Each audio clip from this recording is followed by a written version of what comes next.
Audio Jungle. Hello, నమస్తే అండి. నేను మీ Madhavi. Welcome back to Madhavi's world.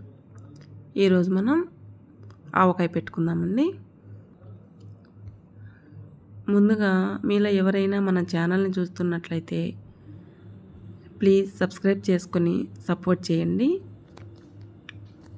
ముందుగా మనం మామిడికాయలు తీసుకొని నీళ్ళల్లో ఒక 2-3 గంటలు వేసేసుకొని నానబెట్టుకున్న తర్వాత బాగా తుడుచుకొని శుభ్రం చేసి పెట్టుకోవాలి.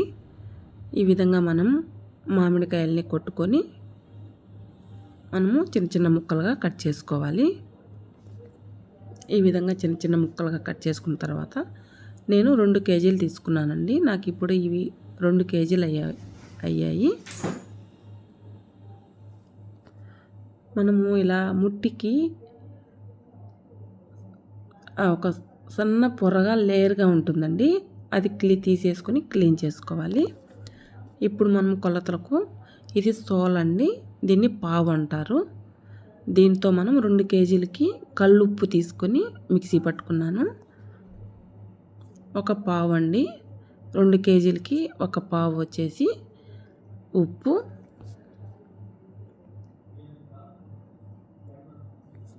అరపావు వచ్చేసి ఆవపిండి,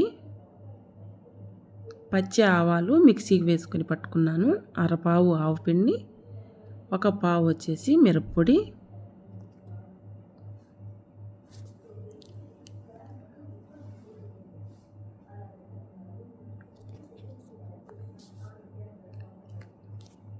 మనం కొద్దిగా మెంతిపిండి వేసుకోవాలండి. ఎక్కువ వేసుకున్నాం అనుకోండి చేదు వచ్చేస్తుంది. అలాగే మనకి ఉప్పు అనేది మెత్తబడుతుందండి. అందుకనే మనము మెంతిపిండి కొద్దిగా వేసుకోవాలి. తెల్లగడ్డలు మనకు ఎన్నైనా వేసుకోవచ్చండి, బాగుంటుంది.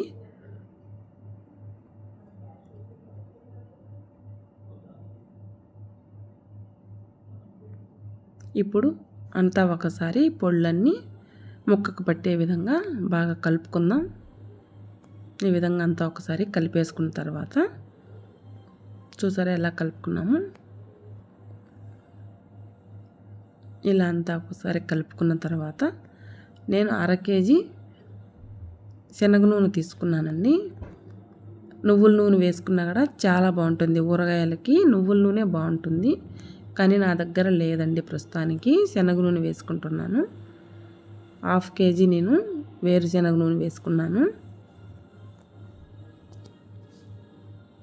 ఇలా వేసుకున్న తర్వాత అంతా ఒకసారి బాగా కలిపేసుకోవాలి. ఈ విధంగా అంతా ఒకసారి కలుపుకున్న తర్వాత చెమ్మ లేకుండా మనం జాడీలో కానీ డబ్బాలో కానీ స్టోర్ చేసి పెట్టుకోవచ్చు. తడి అనేది అస్సలు ఉండకూడదండి. తడి అనేది తగిలిందనుకోండి బూజు వచ్చేస్తుంది. ఈ విధంగా అంతా కలిపేసుకోవాలి. ఈ వీడియో మీకు నచ్చితే ఇలాంటి మరెన్నో రెసిపీస్ కోసం మన ఛానల్ని సబ్స్క్రైబ్ చేసుకుని సపోర్ట్ చేయండి ప్లీజ్.